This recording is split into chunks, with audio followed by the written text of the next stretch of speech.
மீது என்ன ஊழல் வழக்கு இருக்கிறது என்று முதலமைச்சர் மு.க.ஸ்டாலின் விளக்க வேண்டும் என்றும், உலகத்திலேயே ஊழலுக்காக கலைக்கப்பட்ட ஆட்சி திமுக ஆட்சி மட்டும்தான் என்றும் அமமுக பொதுச் செயலாளர் டிடிவி தினகரன் கடுமையாக சாடியுள்ளார்.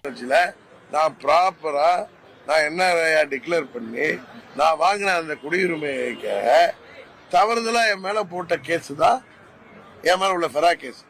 அதுக்கும் இவங்க மாதிரி விஞ்ஞான பூர்வ ஊழல் செய்தாங்கன்னு சொல்லி உலகத்திலேயே ஒரு ஆட்சி ஊழலுக்காக கலைக்கப்பட்ட ஆட்சிக்கு சொந்தக்காரர் என்னை பத்தி சொல்றாரு. என் மேல என்ன ஊழல் இருக்குன்னு சொல்லுங்க. நான் வெளிநாட்டுல இன்னும் சொல்ல போனா அந்நிய செலவாணி மீறல் வழக்கு தான் அது. நீங்களா மோசடி, நாங்க யாருக்கும் மோசடி பண்ணல. அந்நிய செலாவணி விதிமீறல் வழக்கு, பெரா வயலேஷன். அதை அந்த கேஸ் அந்நிய செலாவணி சட்டத்தை நான் மீறிட்டேன்னு புரியுதா? அதுல உங்க அரசாங்க பணத்தை எடுத்தோம்னா இவங்க மாதிரி ஊழல் பண்ணோம்னா எதுவும் கிடையாது. நல்லா பாருங்க, அது அவர்கிட்டே கேளுங்க. அவர் வாய் புளிச்சது மாங்காய் புளிச்சது பேசிட்டு போறாரு. முதல்வருக்கு யாராவது எழுதி கொடுத்துருப்பாங்க துண்டு சீட்ல, அதை பேசுறாரு. திரும்பவும் சொல்றேன், முதல்வரை பதில் சொல்லுங்க.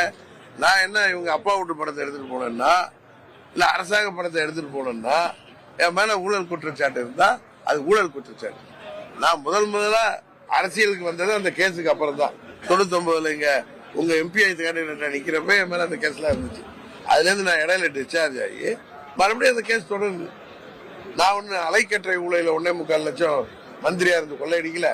எம்பியா இருந்தப்ப என்னுடைய எம்பி நிதியில இருந்து நான் எந்த தப்பும் பண்ணல. அப்ப அம்மாவுடைய ஆட்சி இருந்தப்ப நான் பவர்ஃபுல் எம்பியா இருந்த கூட ஒரு பைசா நான் ஏதாவது ஊழல் பண்ணேன்னு நீங்க சொல்லுங்க.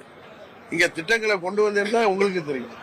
அதனால இது நான் ஒரு விதிமீறல்ல நான் தொழில் செய்துட்டு இருக்கிறப்ப என்னுடைய தொழில் நிறுவனத்து மேல என் மேல வந்த வழக்கு, அந்த தனிநபர் வழக்குக்கு ஊழலுக்கு என்ன சம்பந்தம் இருக்கு நீங்க சொல்லுங்க, இல்ல அவர் முதல்வர் ஸ்டாலின் சொல்லுங்க.